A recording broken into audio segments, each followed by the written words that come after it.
Hello and welcome to the Health Oddity Podcast, episode 182.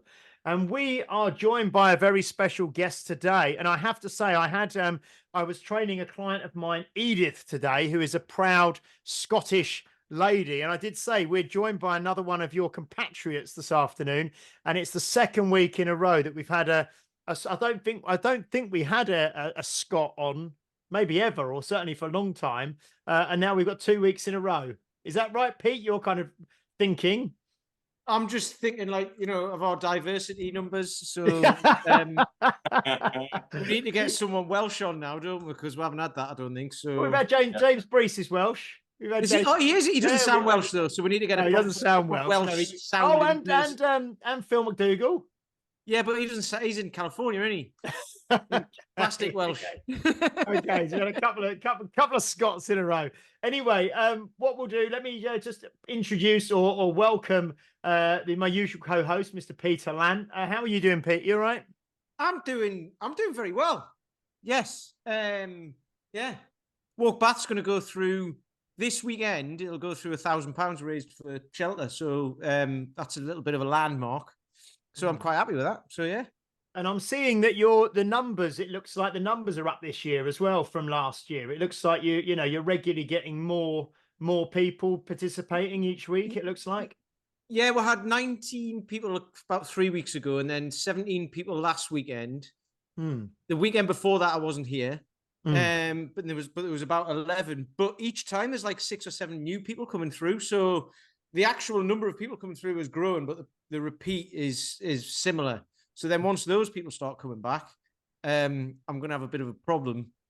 Have you ever had over 20 yet on one? Not yet. No, so that'll be another landmark, won't it? Like you say, the £1,000 raised. But if you get a walk with like over 20, that'll be. But also, this is happening in January, February. So what's it going to be like?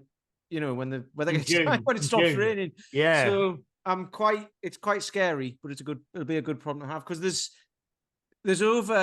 nearly 800 people in it. I've got a Facebook group for it, and there's like 800 people in there. It's just nuts. On Saturday, so what's it, Thursday now? On Saturday, there was 530 people. I was telling Sean as I was doing some stuff, I was like, there's 500 odd people in here. And then by Tuesday, it was 730, and then now it's 800. So it's just, I don't know. If it'll be like a gym model, if they all turn up, I'll not know what to do. Well, you're not going to run out of land to walk on. Yeah. Well, I know, but it's a big responsibility then, isn't it? So it's quite scary. Yeah. No, it's great. It's great. Right. Well, we are joined today, like I said, by I think you're in Glasgow at the moment, are you, Rob? Yep. Yeah. We are joined today by Robert Clarkson from Glasgow, from Reactive Training. Now, I've known I think both Pete and I have both known Rob for about 10 years. We've been on kind of various courses and things together. And last week, while I was in France with my group from the gym doing skiing and snowboarding, Rob was also there with a group from his gym in Scotland, and we were in the same kind of area.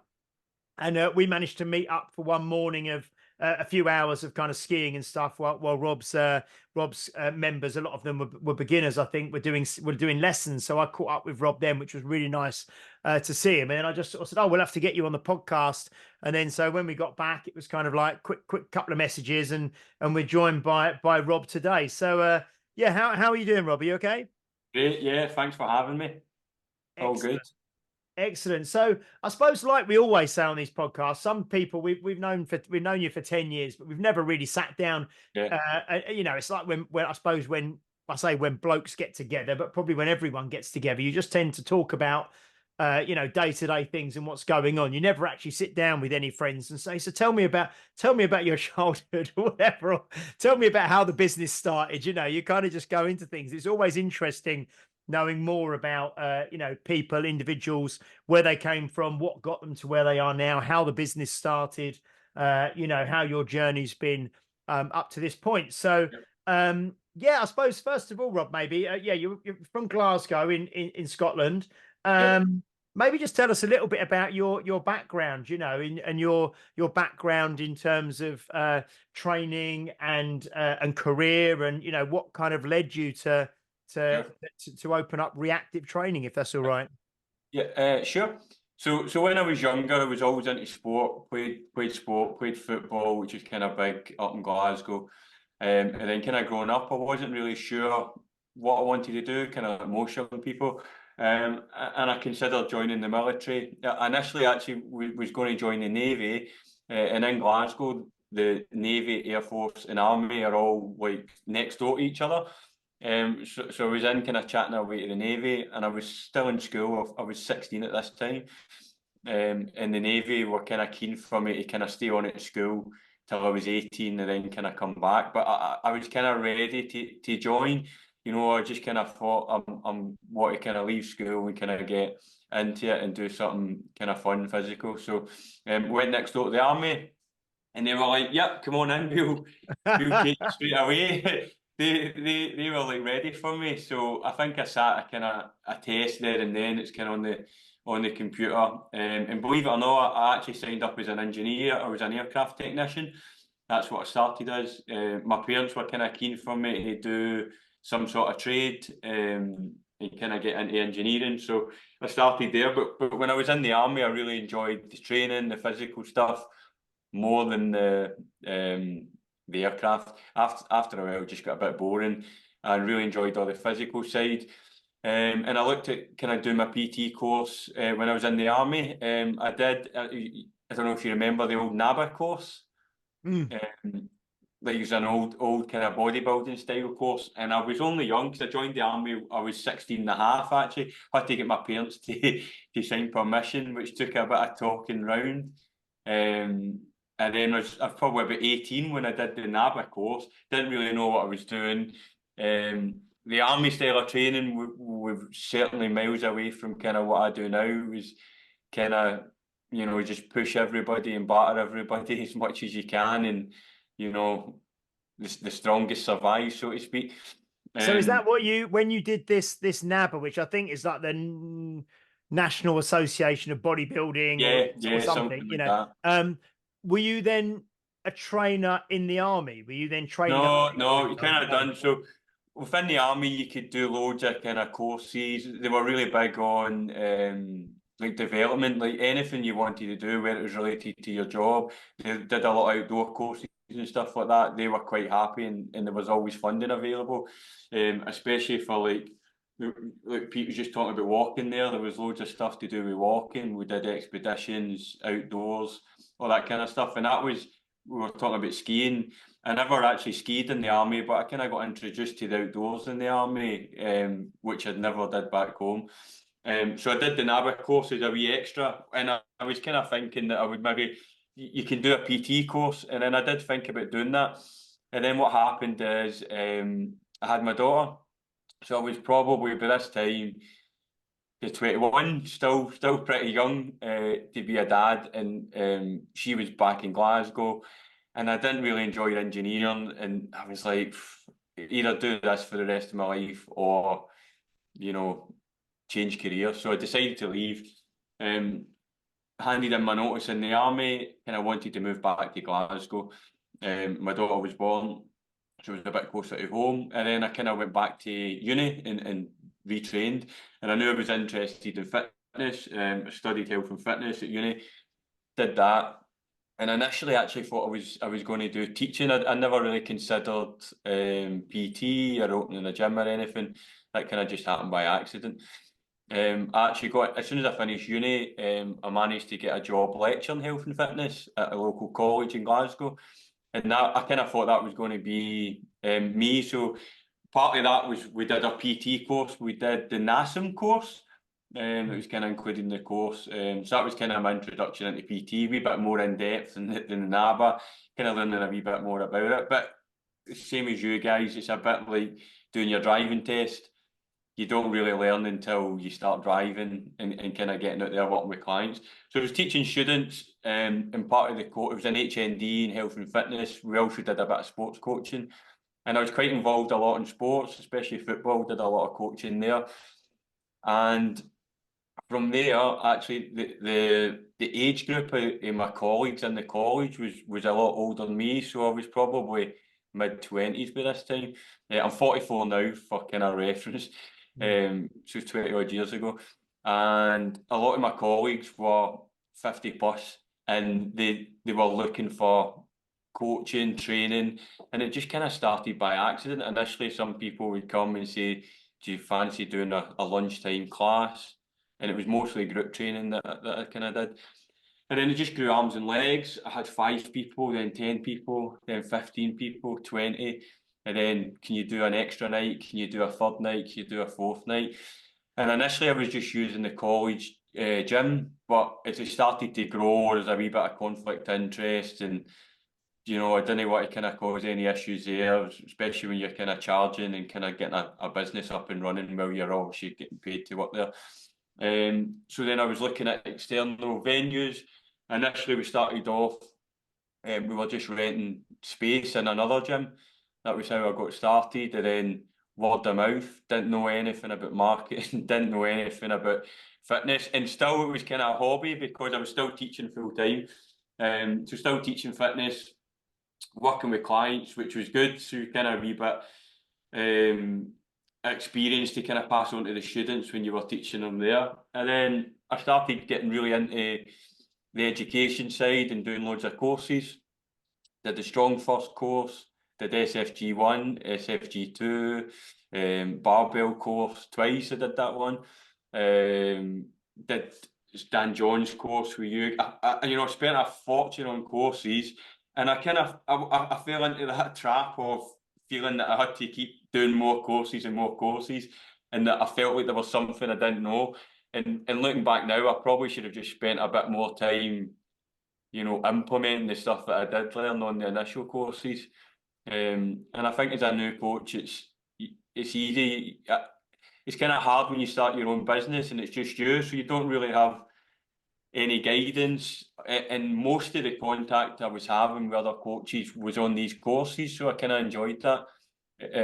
As well as the stuff you were learning on the course, you were interacting with other people who had gyms, who other coaches that worked in gyms, and learning. And that was how I was learning about marketing and how to get clients and how to keep clients, and how that worked. And then it just kind of grew and grew and grew to a point, probably. So you kind of started the business about 15 years ago. But I was holding on. I really enjoyed the teaching. I loved the teaching, and I was holding on, and it just eventually got to a point as the business started to grow. So we moved into the current facility, which is about 2,000 square feet. So it's a fair size. We moved into that about 8 years ago, and as that started to grow, I started giving up initially a day's teaching, then 2 days teaching. But the more days teaching I gave up, the harder the teaching became, because you were kind of out of the loop. So the last year of teaching, I was only doing 1 day a week, but I was still kind of working full time in the business, doing the marketing. I had a couple of coaches helping with the hands-on stuff, but yourself from the gym, there's so many behind the scenes stuff, checking in with clients, marketing, all the stuff that goes with running a business. And then I was trying to teach as well. And then the hard thing about doing 1 day a week is it was a full week before you seen the students again, where if you're in more, you can see them every day, and if there's any issues, you can keep it going. So eventually the college were offering voluntary redundancy, and I put in for that, and I was lucky to get it. So it worked out quite well. So I get a wee bit of money for leaving teaching, and then I've been full time at the gym probably 2.5, 3 years now, which is good.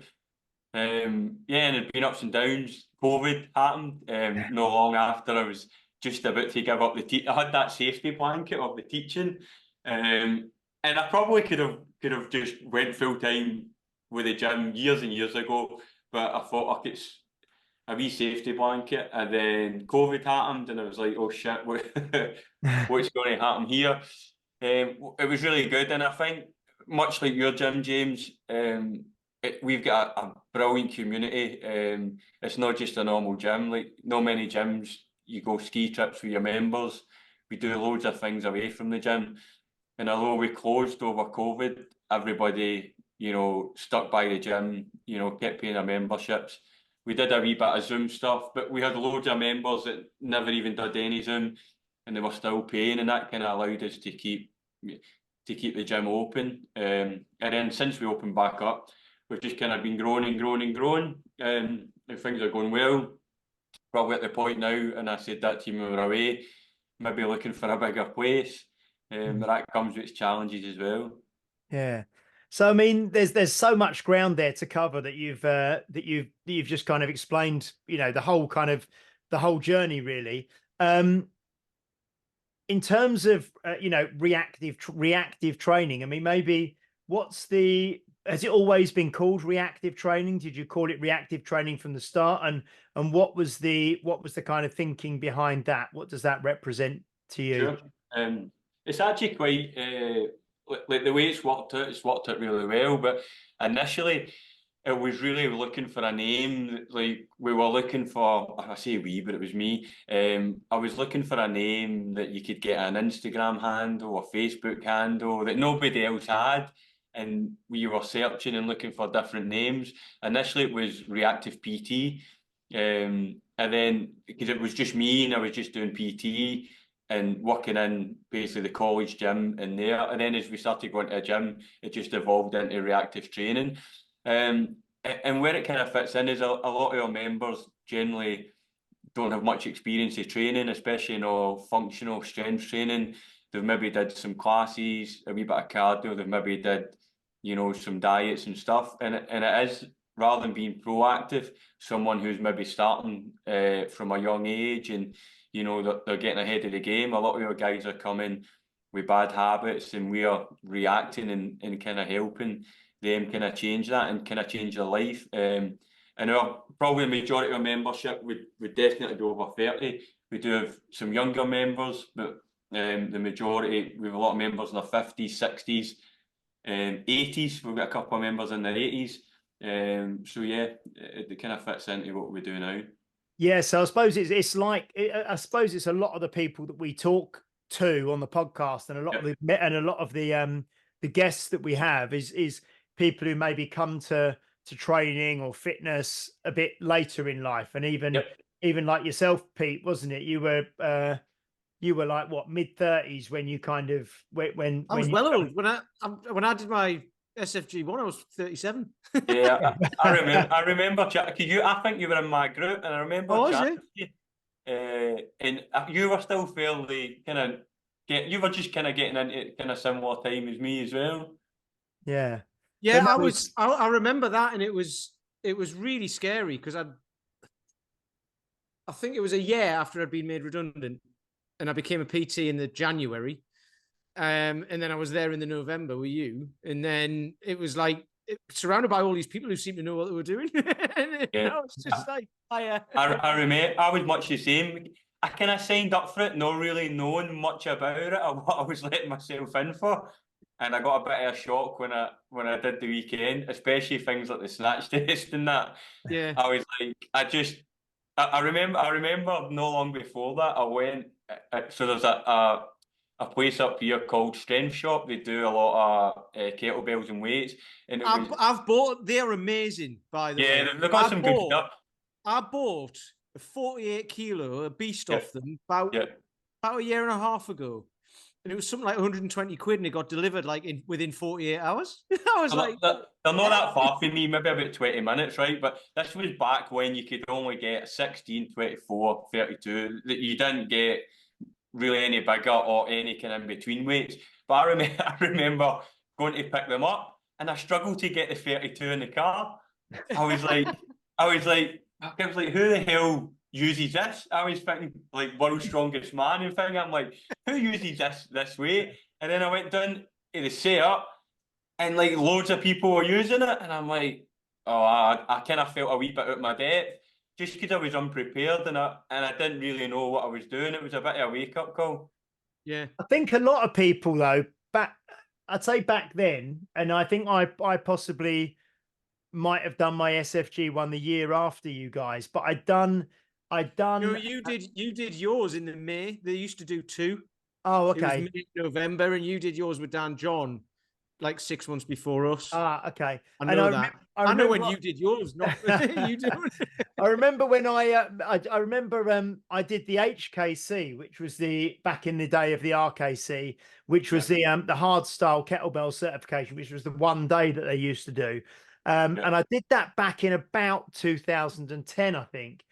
And I remember that and I remember all the men on that day used a 16 kilo, and you just literally learned, I think you learned the swing, the goblet squat, and the Turkish get up. I think you just learned 3 things over the course of a day.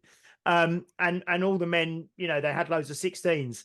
And back then the 16 was like so heavy, you know, it was like, it was, you know, they said, right, everyone grab a 16, and they had all the kettlebells laid out. And you walked over and you picked it up and you thought, God, what am I going to be able to do? Because that was sort of like, you didn't really train for that one. That was more like you turned up and you got taught. So most people had hardly. Well, that's basically what I did for the SFG. I had done no training and just kind of showed up. Yeah, and I trained ridiculously because I decided to do it in the August and it was in the November, so I had 3 months. And I was tiny as well. I only weighed 63 kilos at the time. And I trained my arse off, so I got through it, but I was knackered at the end of that week. But I saw you did did you do the IKFF thing as well? Yeah, I did. I don't know if I did that before or after.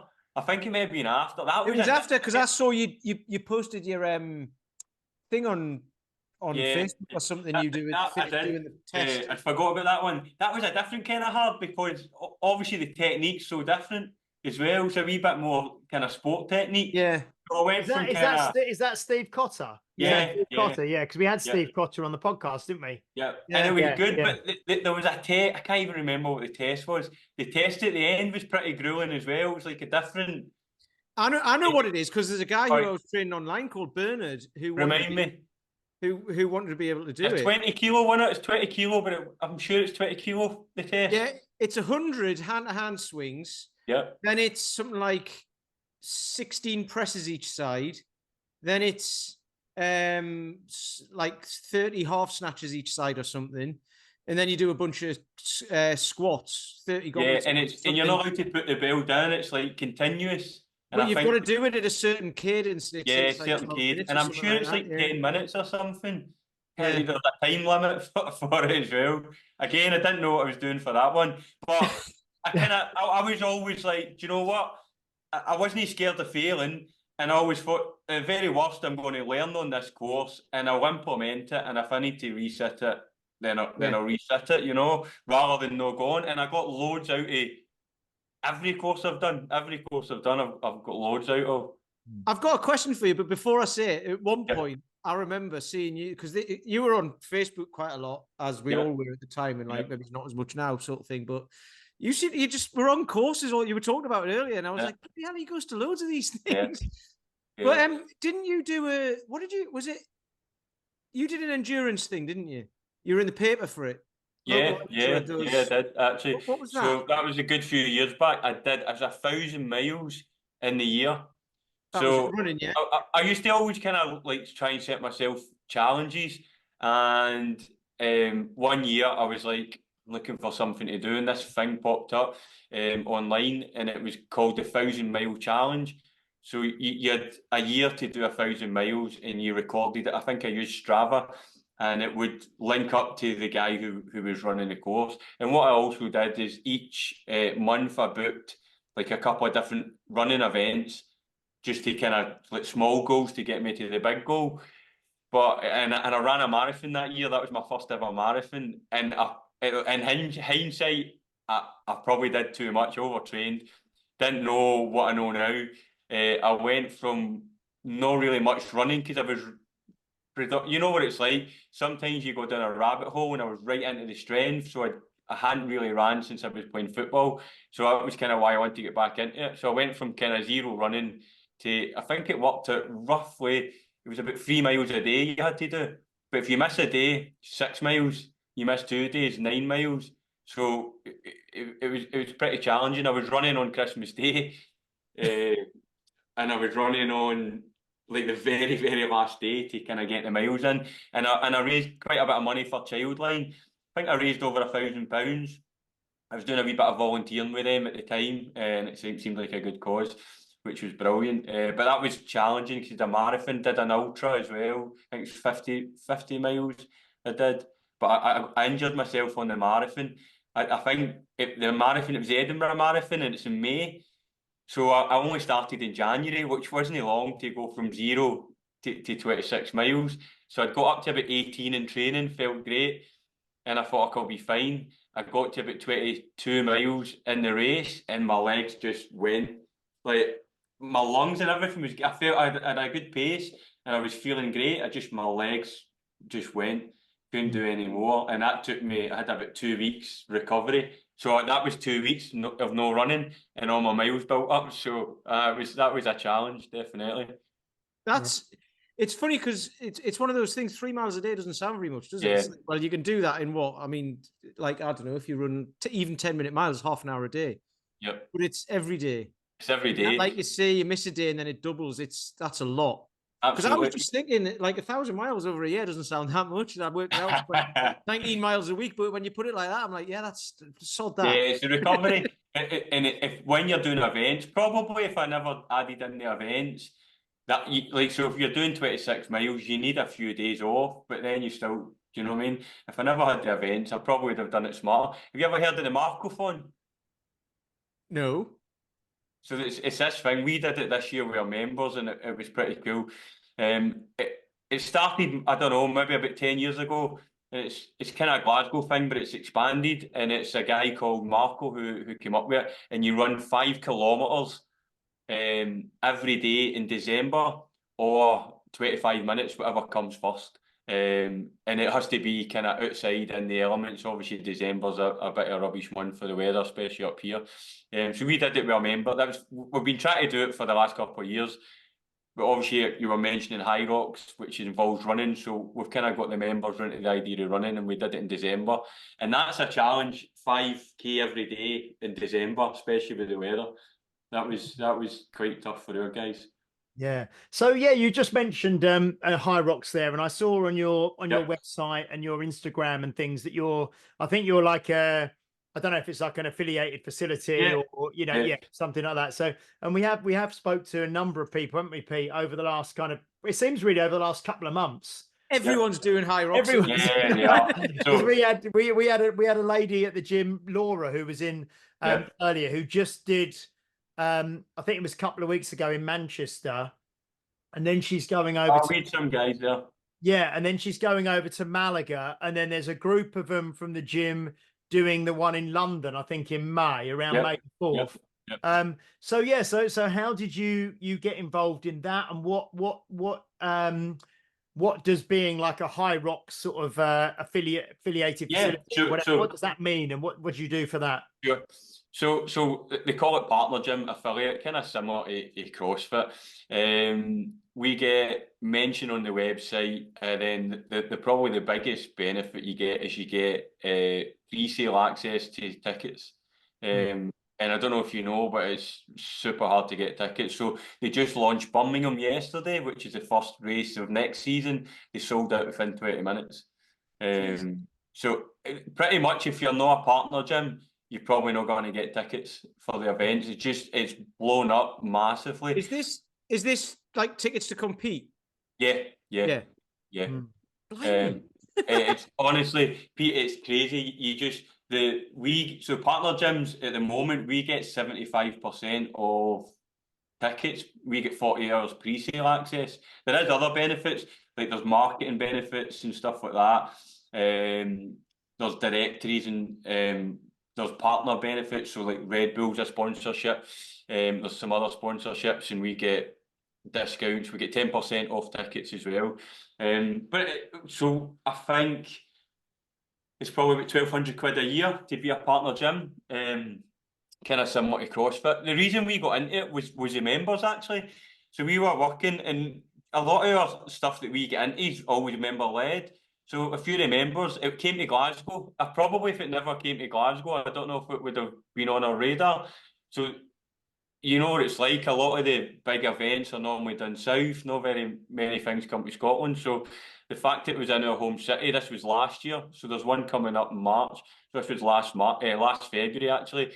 And a couple of members had spotted it around about October and said, "Oh, look, this would be brilliant. Can we do it? Can you help us train for it?" And we're like, "Of course, no problem." What's brilliant about Hryrox, right?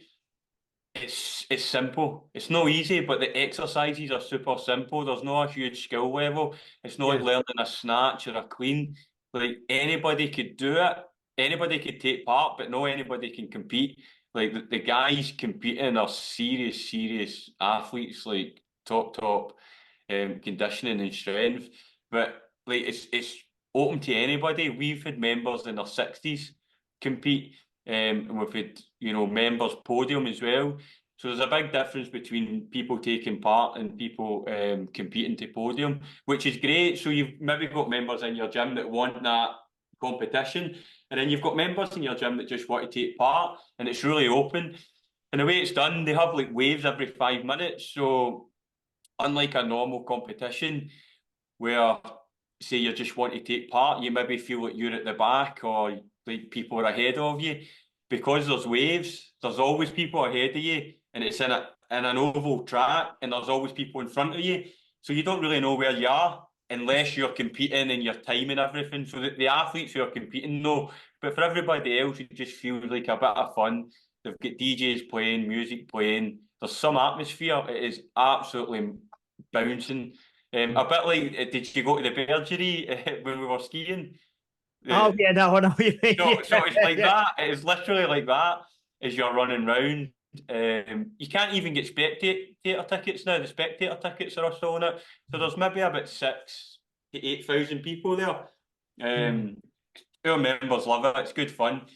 There's one coming up in Glasgow in March, and we've got between 40 and 50 taking part. So big. Each one we're kind of getting more people taking part, and it's just something that they want to train for. And like you say, something... it's one of those things. It's really inclusive, isn't it? Because like, that's what's great about it.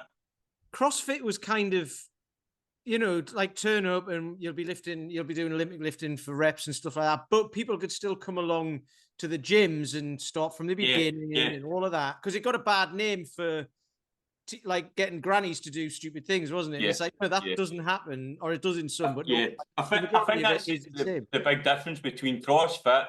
Like, you need to be a serious athlete to be competing, and a lot of the exercise is really technical, like clean and jerk, snatches. You can't just do that, within a few months of joining a gym, not at a competitive level.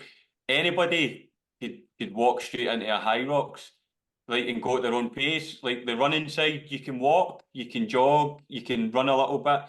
Ski erg, pretty easy. You're not going to hurt yourself. The row, farmers carries, sled push, sled pull, burpee. There's nothing that you're going to hurt yourself on, even if you're not quite got the technique nailed. Obviously, we're trying to focus on people doing it well, but it's very, very inclusive and people can get involved. And it's like the way they do it as well. You can do it individually, partners or relay. So there's an entry point. Singles, you're doing the full thing yourself. Partners, you're splitting the work. And then the relay team, you're only doing a quarter of the work as well. So there's always an entry point for everyone. You see, this is what's amazing. I don't know that much about it, but the more I hear about it, the more I think it's like, it's so simple. So simple. Simple. But there's loads of options as well. So it doesn't matter who you are, there's an option for you. Yeah. So it's like, it's quite narrow, but it's also quite wide as well, if that makes sense. Absolutely. You know what I mean? So it's like, that's just like perfect marketing right there. You were saying you didn't know much about marketing. Well, look, keep it simple. Get people to enjoy it and give them options. It's really blown up. Like, it's getting to the point now, like, they're actually it's like concert tickets. People are reselling them and stuff. There'll be a scandal. There's a scandal coming, obviously. No, there was a bit of a scandal with the Birmingham one, because the general sale, they only got 25%, and there was a lot of people missed out on tickets, and they were complaining about affiliate gyms like sharing codes and stuff like that. So there's been a bit of an issue within the community, but. And do you normally take part in that as well? Do you normally take part? Yes, I've done a few. Yeah. Like I've got another coach. We'll sometimes jump in with members if we don't have a partner. I've did the relay, I've did the double. They have a pro level as well, which is heavier weight. So they have open, which the weights are a bit like most people could do. Then they have a pro level, and the guys competing at pro are competing for money. I think the prize money was like 10, 15 grand for the winner. And they've got kind of heats and stuff like that. And you get pro doubles, pro singles. Those weights are like the sled push, 202 kilos, sled pull, 152 kilos. So it's decent weights. Farmers carry 232s for the pro. Lunges, 30 kilo lunges, but there's 100 meters, there's a fair distance. Trying to think what else the difference from the pro. Yeah, that's pretty much it in terms of the weights. Obviously, ski, row, the running, all that's the same as well. So when you get drawn into it, like say a gym member hasn't got a partner, and they're like, yeah, we'll get Rob involved because he runs the gym. Is that how much pressure is that on you to? It depends who ropes me in. So this one coming up in Glasgow, I'm doing the pro doubles, which is the heavier weights. So I'm like, oh, I've not done the pro yet. I've did the kind of open. So normally sled push to 152, the sled pulls 102, I think. So there's a big jump from 152 to 200 odd kilos, and the carpets are super sticky. So yeah, we've not even kind of practiced that yet. So who knows how we're going to get on? But the guy I'm taking part with, he's a bit stronger than me, so I hope he's going to take up the slack on the kind of stronger stuff. I've got a theory behind sticky carpets, and I didn't even know this was a thing when you said it. But I used to work for a German firm, right? Yep. And whenever some of the Germans would come over, if we went out for a drink and that, they'd be like, "Why do English pubs have carpets?" They couldn't understand it. Like, you're spilling beer all over them and everything. You want a wooden floor and you can clean it, or a stone floor. So that's probably because isn't Hryrox German? It is, isn't it? Yeah, it's German. So there you go. They've stuck sticky carpets. That's probably only on this landmass. So in terms of the kind of the setup at Reactive Training, I mean, what is the way it works? Is it one-to-one training? Is it group training? Is it large group training, small group training, semi-private training? What's the kind of model that you use for larger group training? During COVID and after, we kind of went into like kind of semi-private, small group training, and we had pods and we had like kind of 1 to 6. But before that, we did large groups, and then as soon as we got COVID kind of out of the way, we went back to the larger groups. I just enjoy, like for me, as I said, I used to coach football, so kind of that sport, larger groups and training and the atmosphere and the banter and stuff you get. So I prefer working with bigger groups. So we'll have anything from kind of 10 to 20 in a session. The bigger sessions will have a couple of coaches, so we'll kind of split the group as well. And we'll work on like functional training. We've always got a bit of lifting, a bit of cardio, and we combine them both. Some sessions are a wee bit more strength focused, and some sessions are a wee bit more conditioning focused, depending on what the focus is for that session. Obviously, doing Hryrox, we'll have specific sessions for that. So through a week, we tend to kind of program in 6-week blocks. And for new members coming in, they'll kind of join on a initial 6 weeks and then go into membership. And every 6 weeks, we'll tweak the exercises. So it might just be a different variation. So we always kind of cover on the big lifts. So we'll squat, we'll deadlift, we'll press, we'll push, we'll pull. But we just kind of change the exercise. So we might go from a trap bar deadlift on block 1 to block 2 into a sumo to block 3 into a straight bar. So we're still deadlifting, we're just changing the variation, which gives our guys are no, they don't want to do a 12-week block of the exact same exercise. They'll get a bit bored. So we're kind of like giving them what they need and a wee bit of what they want by keeping variety in it. That's a huge thing, isn't it? Because we spoke about this loads before on this, and like people just do one thing here and this thing here, and then the next week they do this, and then they get no results and wonder why. It's like, well, you've got to put some time in, but then obviously, like, you know, for me, I'm happy to do the same things over and over again because I get stronger at it and I love it. Yeah, But not we everybody know does. that Yeah. the best way is to kind of keep the same thing, small progressions, working on that, and you literally do the same thing over and over. And it is repetitive and it is boring, but that's the best way to get results. But at the end of the day, your guys are not just there to get results, it's about their mental health. They want to feel good, they want to come. If they're bored, they're not coming, and the best programme is the one that they're consistent and show up to, rather than Exactly, but that's what I mean. So, like, when you're saying like, you put the variety in, but it is essentially the same stuff. yeah. Like you say, We're tricking them in a way. yeah, because like a trap bar deadlift and a straight bar deadlift, Yeah, I mean, like, it feels different to them. Like a lot of our members will come and like behind the scenes, we've got a progressive program that follows on. We actually build it out. We do it in quarters. So quarter one, quarter two, quarter three, quarter four. It's all programmed out each walk. But they'll come and every session will feel a bit different to them, which is what they want. No, it's great. I think that's when we've had the I can't remember, we spoke about this a few weeks back where I was running a kind of strength program which was 7 weeks. And I know that if they were to do it for 10 or 12 or 14 weeks, it would actually be, like you say, it would be more optimal for increasing strength. And so, but we usually run it because 7 weeks was kind of like that sweet spot, I suppose, where people would, you know, they'd see some progress. They wouldn't, you know, they'd kind of be ready for a bit of a change. But what's been really good recently is people have asked now to do like a 7 week block and then like a mini kind of test week and then repeat the same 7 weeks again because they know, well, actually I'm getting stronger. So I think because we've got a lot of people who've been with us for a lot of years now, they're kind of, they make it, when I ask for feedback, they actually say, oh, I'd actually rather do this for 14 weeks now because I know I'm going to get better. And obviously, like you said, people train for lots of different reasons, don't they? And one of the reasons, obviously, which we'll get to maybe in a minute with your gym as well, is the you know, the community, the social aspect and the friendship. And so they turn up for a session and it's not just about, is this session absolutely optimal towards a certain goal? It's like,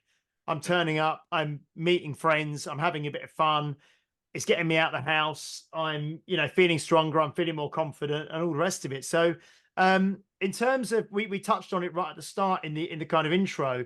Last week you had your first ski trip away with I think there was 12 of you went. How did that come about and how did it go? You know, just have a chat around that. Sure. So we've always did loads of, and I think I mentioned this was a way, loads of external events. In the summer we'll go walking, we'll have nights out. We've did loads of different events like Hryrox, we've did Tough Mudder. Basically, a lot of this stuff was member-led in the last. So I've always, well, I don't say always, when I started working at the college, they had an outdoor department, and that kind of got me into skiing. They used to go a ski trip every year, and I got invited along one year, and I loved it. I didn't really know what I was doing, but I strapped on the skis and kind of just went for it. And just being out in the mountains and like it's just such a brilliant thing, and it's one of those things growing up I never got exposed to. Not many people from the East End of Glasgow get to go skiing. You know, even at the school trips, you went up north if you were lucky. You didn't get to go to France or Italy or anything like that. So being exposed to that, I was probably early 30s. Loved it, and then I took my daughter. My daughter's 21, so started taking her when she was really young, and we went every year. We normally used to go at New Year because she was off school, and we just made it an annual trip, and it was just such a good thing. And then my girlfriend, we decided, look, let's go. That was her first trip last year, and she really loved it. And then we thought this would be great, like for the gym members, and we just put it out to the guys, look, thinking about possibly doing a gym ski trip, how many people would be interested. And we got a good response. So with 12 people, like we opened it up to partners as well. So if you want to come and bring your partner, one of your members, Sandra, who's 60, she brought her 2 boys who were in their 20s. So we do a lot of things, and families can come and partners can come as well. So to get 12 people for the first trip, I was, you know, delighted. I thought it was great. And only 2 or 3 out of them had ever been, you know, skiing abroad. A couple of people maybe did the dry slope or whatever, but nobody had been abroad before, and everybody loved it. It was just such a good trip. Really, really good. And we're already thinking about next year and try to kind of do that. But as I said, we've did loads of residential stuff before. We've did like outdoor stuff. We've did walks, multi-day walks. We did we spoke about going to do the West Highland Way. We did the Great Glen Way 2 years ago, which was like a multi-day trip. It was like 50 miles over 2 days. And we stayed in a hostel, and it's just brilliant. See, when you're doing that kind of stuff, members get to know each other, you get to know them a bit better. You were saying, Peter, about your own walking and kind of doing that. It's brilliant, you know, getting outdoors. It's just so different from being in the gym. I mean, that sort of, I mean, the skiing and everything is obviously is great, and you get to know each other and stuff. But even just go, like, honestly, just going for a walk. I mean, the amount of people we have on here and I listened to there was a guy on the Art of Manliness podcast, which someone put me on, who just talked about NEAT, and basically just like go for a walk. And it's like it's yeah, I love it. Which is why I'm doing that around here, to just get people out of the front door, because everyone's on Zoom now. Well, we try to encourage them to do stuff. So a lot of members come and they've maybe got bad habits, and they maybe come from a background, they go to the pub at the weekends and they're not very active, and then they maybe don't know anybody that does outdoor stuff and they'd like to try it. So giving them these opportunities. So we generally do a lot of our walk in the summer. Where we are, we're only an hour or two away from Glencoe. There's loads of main roads around a bit. We've got Loch Lomond, we've did paddle boarding, we've did, you know, rafting, we've did what else we do? Paintballing, like loads of stuff that you can do that's active, it's fun. Bike rides, we did a couple of bike rides around Loch Lomond as well. Loch Katrine. I think we had about 40 members all cycling around Loch Katrine, which is a fair distance. We hired the bikes up there as well, and it opens just up new things for your members that they maybe wouldn't do. It's teaching them good habits, to realise that actually you can be a wee bit more active away from the gym. I love it. It's brilliant, absolutely brilliant. So you think that there'll definitely be another ski trip in 2020? Oh yeah. Well, I've got the details from you, and I've contacted them and asked for some quotes. One of the issues we have is the flights up here are a bit harder, so they don't really come out to March. Like EasyJet and stuff don't release their flights for Glasgow and Edinburgh till March. So it's quite hard to get a price including flights unless we want to go like via Gatwick, via Manchester or something. So we probably need to wait to March before we can kind of get something locked in. Yeah, we usually, I mean, it's a bit detailed for the podcast, but it's interesting for me and you, so I'll just make it brief. But we kind of use like I suppose he's kind of like a broker, you know, like an agent and I usually just phone him and say, right, we've got 14 people or 16 people. This is the week. What options have you got? So what I'll do after this, I'll pass you his details. And he just literally scours everywhere and just gives me like loads of options. So no, that'll be good. No, that'll be good. He sounds like a comparison website. But he's kind of like, it probably is, you know, it's one of these these people for holidays, but you just say kind of what you're after, and then he'll just because I don't have time to sort of sit and be looking for ages, and he'll just come to me and say, well, look, and if you can do it, we always do it where, you know, we get the flights, the transfers, the fully catered chalet, all just in, and that's good. What we did there, and it just makes it easier for people to budget, because it is expensive to go away, especially if people have never done it before, and they're maybe used to go on a summer holiday. So we kind of want to give them like a really good value for money option, but it's all inclusive. Pete, you fancy the skiing or boarding yourself? Do you know what? I used to go snowboarding quite a lot in a former life because I had family in Whistler. So we used to go there all the time. And when I was learning to board, the first year I went, it was the snow was crap, and I was learning on like blue ice, and it really hurt. But then afterwards, like we were there one year and there was some good snow, and it was dead easy because I used to skateboard when I was a kid as well. So it was dead easy. So yeah, I might do. I'd imagine you'd be quite good at boarding. 'Cause you're quite compact, aren't you? Do you know what I mean? Like it's It's quite low to the ground. no, you know what I mean? I've got really long arms and long legs and that, and I'm really gangly, you know what I mean? But a lot of the top sort of like boarders and stuff, you know, and are quite, you know, because the sort of like the lower your center of gravity and stuff, the more kind of agile you can be, isn't it? You know, so Yeah. No, yeah. I really enjoyed it, but I just haven't been for years because, like, well, because of circumstances. But yeah, I'd be up Be for it. great because James Brees comes with us every year as well. So Yeah. yeah, that'd be great if you and even if you had a few guys from your from your thing you wanted to come along, you know. Yeah, they might do actually. I don't know. We'll see. We Because could like, we could arrange something. Yeah, we yeah, could. Yeah. We'll get a massive big trip. Yeah. there you go then. I'll tell you what. Yeah. If I can get people from Walk Bath to do it, I might have like about 150 people by then. Yeah. We'll just book out a whole hotel. You know? A whole We'll just hotel. book out Yeah. a village. Yeah. Do me. Yeah, no, that'd be great. Oh, I'll tell you what, Rob, this has been great. Just talking to you around these things and you know just hearing it. So most of your members are over 30, you said, but you've got people right up into their 60s, their 70s, and their quite a 80s. lot, Yeah, 50s and 60s as well. yeah. And And what probably what's Glasgow like? I've never been to Glasgow before. I mean, is it what? I mean, like probably like every city, there's kind of affluent parts and less yeah. affluent parts and stuff like that. Where are you kind of based in the city? Have you got people who, you know, is there money around where you are, or are you quite affordable for? I mean, I don't really know much about the job. Yeah. Probably a mixture. So where we are, we're kind of like, I don't know if you know Glasgow at all, but we're right next to Celtic Park, which is kind of classed as the east, but we're right on kind of the border of the south as well. So generally, the kind of south is not in terms of the most expensive area, but it's kind of getting there. The West End seems to be the kind of area of the city where it's a wee bit more affluent.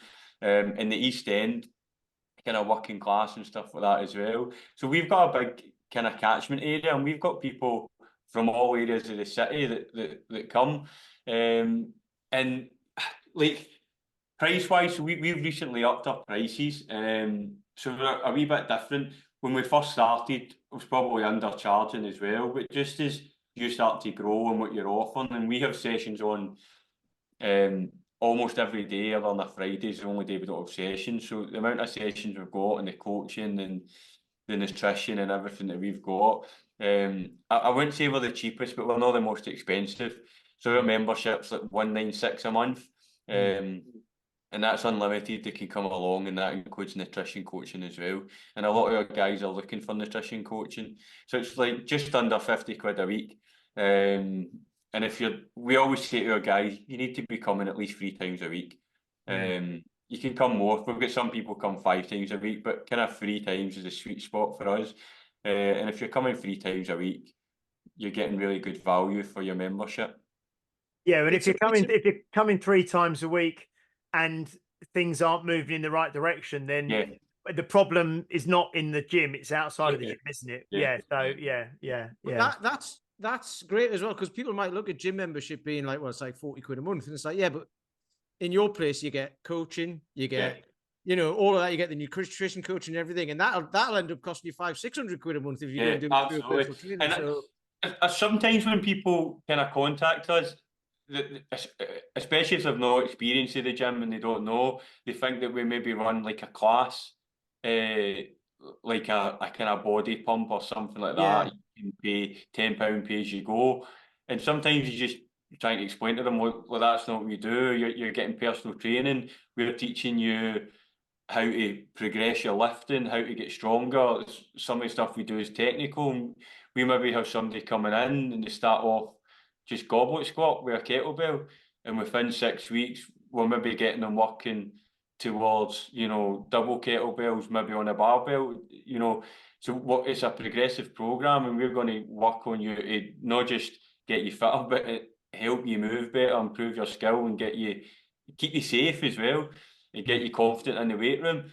And then the big part is the nutrition side away from the gym.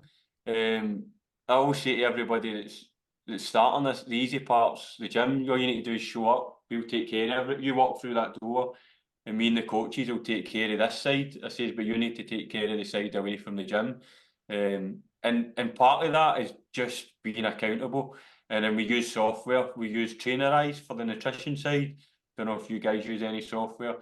And the biggest thing about nutrition is most people know what they need to do. Very rarely do they have a knowledge problem. It's a doing problem. And then we're just like super on them to make sure they're doing what they said they were going to do. It's funny the power that has, because it was either in a book I read or a podcast I listened to, I can't remember, but just something like putting eyes on the inside of your cupboard. Just a picture of some eyes. So when you open your cupboard to go and get something, they're looking at you, you'd be like, oh. Or putting a mirror on the inside of your food cupboard, so you have to look at yourself when you're about to like raid the cookie jar or something. It's like, so you've got a whole gym watching you. So that's, and you know, like not everybody. So if we've got members that are just focused on their training, that's fine. Like it's probably about 50-50. Initially, most people kind of join us because they're maybe looking to lose some weight, but that can maybe change, and then they want to compete in Hryrox, they want to work on their fitness, they're quite happy and they're confident with their nutrition and they've been doing it long enough. So we'll have a right mixture. People just training and then people that are working on their nutrition as well. Yeah, because I think, like you say, for most people, it's more behavior and habit and implementing what they already know, isn't it? And how being held account to things. Because most people in this day and age, in 2024, you know, if you eat more of a kind of a whole food, single ingredient kind of diet, and you avoid the ultra processed foods and the takeaways, and you're not drinking too much alcohol and that, you know, kind of takes care of itself. But it's just the implementation and then the consistency, isn't it? But no, that's fantastic. That's pretty much it. We just help people to nail the basics, but most people are looking for a magic pill and think there's something that they've not tried, that there's a secret diet that they've not heard of, and it is just getting them back to, like, I think Dan Jones, it's like eat like a grown up. Yeah.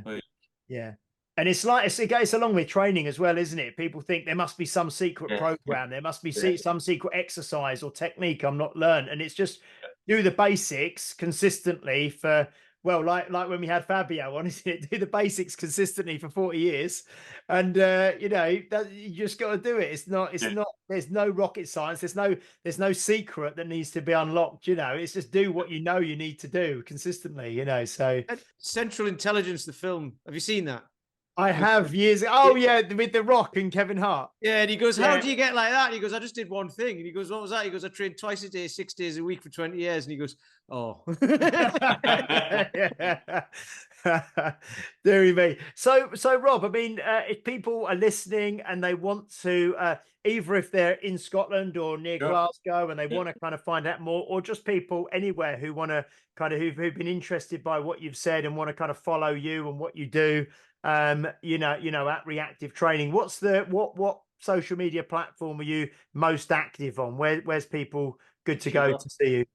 Probably Instagram and Facebook, Reactive Training. But to be honest, I'm not as active. Pete mentioned this earlier. I used to be really active on socials and Facebook.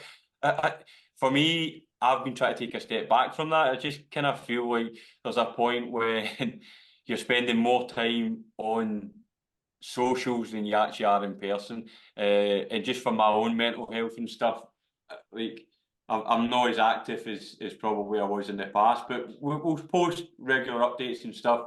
You'll get any information on it's at Reactive Training.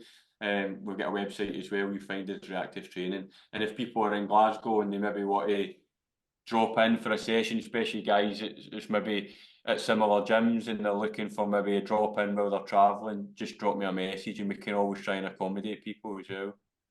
Brilliant. No, fantastic. Yeah, I think that's really wise actually, in terms of, you know, when I go away, I always leave my phone in this country, but I do probably spend more time on social media than I'd like. But I think you kind of get trapped. You almost kind of get trapped when you're doing it for business, don't you? You kind of get trapped into being on it, and we obviously are on it for the podcast as well and stuff like that. So yeah, and I think that's a healthy thing that you're doing, kind of maybe limiting yourself a bit, is very good.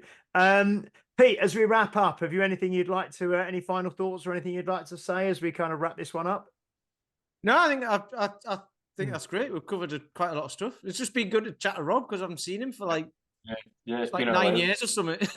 But no, it's just been good to catch up. Actually, just to hear everything that's been going on because because I remember like you say, it used to be all over social media, and you had that smaller place and the people you were working with, and it was quite a small. You had like graffiti on the wall in the background and stuff. Yeah, had all that. Yeah, and it's just good to hear that you've gone bigger and you're looking to go bigger as well, which is great. Yeah, I think it was exactly a week ago today that we were sitting on a chairlift together in France. I think it was last Thursday, maybe last Wednesday or last Thursday. Yeah, so that was a week ago. So it's not that long since I've seen you, but no, it's great to talk fully, Rob, on here. And thank you so much for coming on, mate. It's been an absolute pleasure for you. Thanks for having sharing. me. Yeah, sharing your story and sharing, and hopefully people will get onto that reactive training on Instagram and give you a follow. Brilliant. Thank you so much, guys, for listening, for watching, for supporting us. Please do like, share, subscribe, leave a review if you're watching or listening on a platform that allows you to do so. And we will be back next week. We've got some great guests lined up. I think we've got Mark Hassel and Gareth Doody from Base Gym in Bracknell. We've got Paul McElroy coming back on again. I know we've got David Keown from Ireland, who's going to be coming back on soon as well. So lots of guests coming up. And we look forward to seeing you next week. And like I said, we've had a double Scotch, as it were. We've had two Scottish guests in the last 2 weeks. So that's been great. Did you write that one down before we started? I didn't. I just thought a double Scotch. I thought that sounds great. Okay, I've been waiting the whole hour. No, I just thought that just came to me. No, but it's been really good. So join us next week for episode 183. So we'll see you next week. Bye-bye.